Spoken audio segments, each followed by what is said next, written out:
नमस्कार, आप देख रहे हैं न्यूज एक्सप्रेस। मेरा नाम है ऋतिक ठाकुर। आज बात उस खबर की जिसमें तीन चीजें एक साथ घुली मिली हैं। इतिहास की विरासत, जंतर मंतर पर बैठा हुआ जेनजी युवा और दिल्ली की राजनीति का एक नया कॉकरोच ट्विस्ट।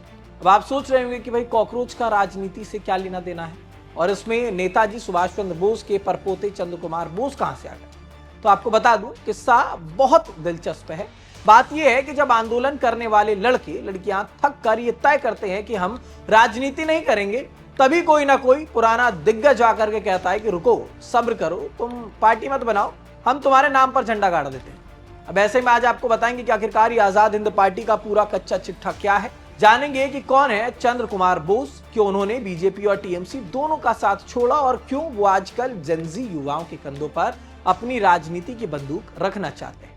पहले सर आपको फ्लैशबैक में लिए चलते हैं, जहां पर पिछले कुछ दिनों से देश की राजधानी में जेनजी यानी कि आज की 18 से 25 साल वाली जो पीढ़ी है वो सड़कों पर उतरी हुई थी।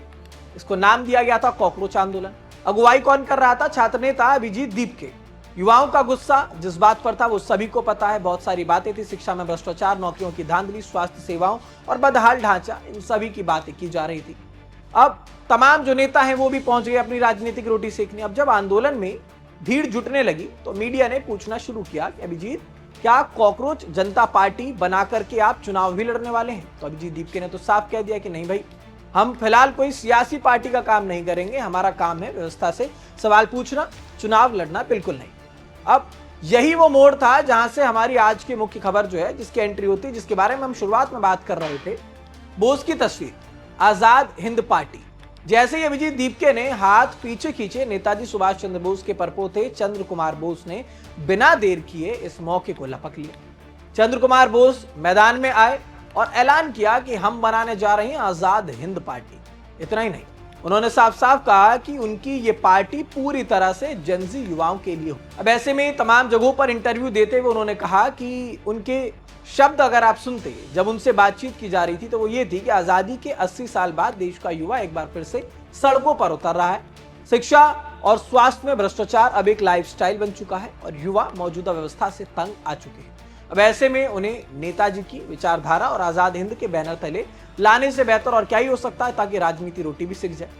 अब सुनने में ये बात बहुत क्रांतिकारी लगती है कि कोई आ रहा है सामने, युवाओं को जोश और भ्रष्टाचार के खिलाफ आजाद हिंद का बैनर मिलेगा, लेकिन राजनीति में केवल बयानों से काम नहीं चलता।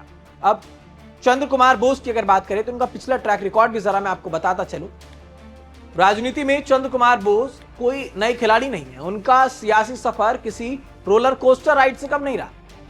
सबसे पहले साल 2016 में चंद्र बोस बड़ी उम्मीदों के साथ भारतीय जनता पार्टी में शामिल हुए। उनका कहना था कि बीजेपी ने उनसे वादा किया था कि नेताजी की विचारधारा को फैलाने के लिए एक आजाद हिंद मोर्चा बनाया जाएगा, लेकिन 7 साल निकल गए। इंतजार करने के बाद भी जब मोर्चा नहीं बना तो उन्होंने 2023 के आसपास बीजेपी छोड़ दी और यहां कह दिया कि बीजेपी में जाना मेरी सबसे बड़ी भूल थी।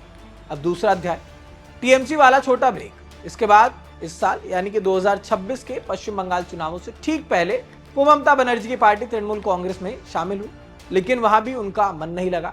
जो भी कारण हुआ, कुछ ही हफ्तों में पार्टी की अंदरूनी खींचतान और जो निचले स्तर की राजनीति थी उसका हवाला देकर के उन्होंने टीएमसी का झंडा भी फेंक दिया। अब अध्याय तीसरा, जब बीजेपी और टीएमसी दोनों से उनका मोह भंग हो गया तो उन्होंने अब दूसरों के भरोसे नहीं रहना। अब ये कह दिया कि भाई मैं खुद की एक पार्टी बनाऊंगा और उसके बाद मैं आगे की तरफ बढ़ूंगा।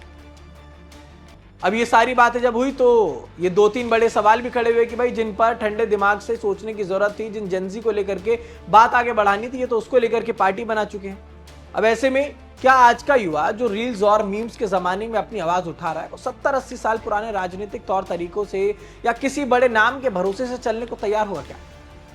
क्या नेताजी सुभाष चंद्र बोस के नाम का इस्तेमाल करके युवाओं को जोड़ना इतना आसान है?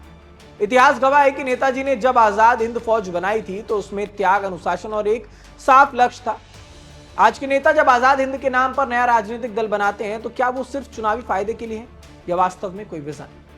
यही सारे सवाल जो हैं वो निकलकर सामने आ रहे हैं और ये सोचा जा रहा है कि अब अभिजीत दीपके जैसे छात्र नेता भले ही पार्टी ना बना रहे हो, लेकिन युवाओं का भरोसा किस पर है वो सोचने वाली बात होगी। क्योंकि अब जो जेनजी की हम बात करते हैं तो जेनजी की एक अच्छी खासी भीड़ जो है हमारे देश के अंदर है और इन्होंने जिस तरीके की क्रांति दिखाई है वो भी सबने देखी। तो बात साफ है कि दिल्ली की राजनीति में इन दिनों युवाओं को बुनाने की होड़ जो है वो हर पार्टी में लगी है।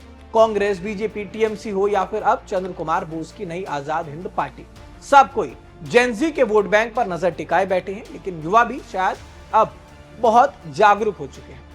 अब ये वो नादान नहीं है, उन्हें नारे नहीं रोजगार चाहिए, ये वादे नहीं पारदर्शी सिस्टम की बार बार बात करते। तो अब ये देखना होगा कि ये जो रणनीति लेकर के यहाँ पर राजनीति करने की बात आ रही है उस पर क्या रुख जेनजी अपनाती है।